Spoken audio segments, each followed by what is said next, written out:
नमस्कार बंधुरा स्मृतिरेखास क्रिएशने आपनादेर सबाइके स्वागत जानाई। आज आमी सन्ध्याबेला खावार जोन्नो एकटा जल खाबार बोलते पारेन बा स्नैक्स जेटाई बोलुन तैरी करब। खूब सहज तैरी करा, अल्प समय तैरी हये जाय एबं बाच्चाराओ किन्तु एई खाबारटा खेते भीषणই भालोबाशे।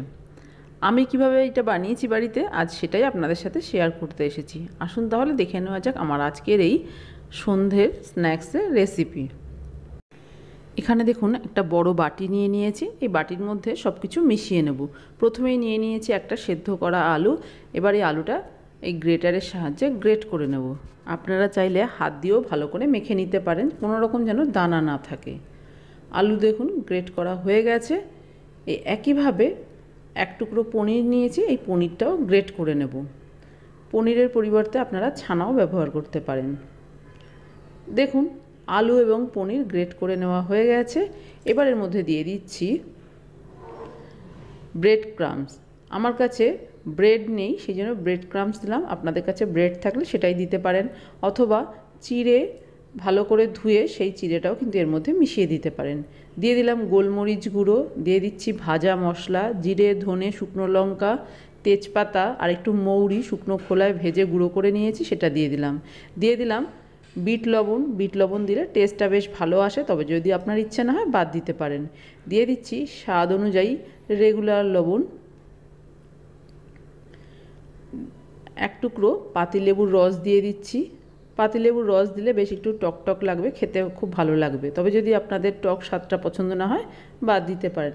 এবার এই সব কিছু ভালো করে মেখে নিতে হবে। এখানে আপনারা কাঁচা লঙ্কা কুচি বা চিলি ফ্লেক্স অথবা লঙ্কা গুঁড়ো ব্যবহার করতে পারেন। আমি যেহেতু এখানে গোলমরিচ গুঁড়ো দিয়েছি এবং ভাজা মশলাতেও লঙ্কা আছে, সেই জন্য আর আলাদা করে লঙ্কা দিলাম না। একটা স্লাইস চিজ এখানে এভাবে ছিঁড়ে দিয়ে দিচ্ছি। আপনারা চাইলে চিজ গ্রেট করেও দিতে পারেন। আবারও ভালো করে মেখে নিচ্ছি। চিজ দিলে যে কোনো খাবার কিন্তু ভীষণই টেস্টি হয়। বিশেষ করে বাচ্চারা তো এই ধরনের খাবার খেতে খুবই ভালো লাগে যে খাবারে চিজ থাকে। দেখুন খুব ভালো করে মেখে নিয়েছি। এখানে কিন্তু জল ব্যবহার করার কোনো প্রয়োজন নেই, একটু শুকনো শুকনো করেই মেখে নিতে হবে। এবার এই মিশ্রণ থেকে ছোট ছোট লেচির মতো নিয়ে প্রথমে হাতের মধ্যে নিয়ে এইভাবে গোল করে নিয়ে তারপরে দু হাতে তেলের মধ্যে রেখে একটু চ্যাপ্টা করে নিতে হবে। আপনি অন্য যে কোনো শেপ দিতে পারেন, আমি এই শেপটাই দিচ্ছি। দেখুন একটা তৈরি হয়ে গেল। একইভাবে বাকি সবগুলো আমি তৈরি করে নিয়েছি। দেখুন এইভাবে তৈরি করে রেখে দেওয়ার কোনো প্রয়োজন নেই, আমি এখনই ভেজে নেব। তার জন্য গ্যাসে একটা প্যান বসিয়ে দিয়েছি। প্যানের মধ্যে দিয়ে দেব কিছুটা সাদা তেল। আপনারা চাইলে কিন্তু ডিপ ফ্রাইও করতে পারেন, আমি এখানে ডিপ ফ্রাই করছি না। তেলটা গরম হয়ে যাওয়ার পর গ্যাসের ফ্লেমটা মিডিয়ামে করে দিয়ে এবার আমি সবগুলো ভেজে নেব। আমি সবকটা একবারেই দিয়ে দিচ্ছি, অল্পই তৈরি করেছি সেই জন্য একবারেই সবকটা দিয়ে দেওয়া যাবে প্যানের মধ্যে। এবার একটা দিকে একটু হালকা লাল করে ভেজে নেব। দেখুন একদিক ভাজা হয়ে গেছে, একইভাবে অপর পিঠটাও আমি উল্টে ভেজে নিচ্ছি।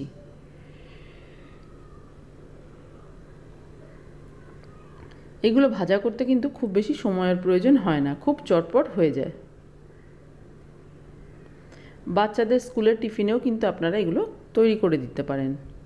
দেখুন উল্টে পাল্টে লাল করে ভেজে নিয়েছি, আর ভাজবো না। এবার এগুলো আমি একটা প্লেটে টিস্যুর ওপরে তুলে নিচ্ছি, তাহলে এক্সট্রা তেলটা টিস্যু টেনে নেবে। সবগুলো দেখুন উল্টে পাল্টে একটু লালচে রং ধরা পর্যন্ত ভেজে নিয়েছি। এবার আমি এগুলো সার্ভ করে দেব। তৈরি হয়ে গেছে আমার আজকে সন্ধেবেলার স্ন্যাক্স।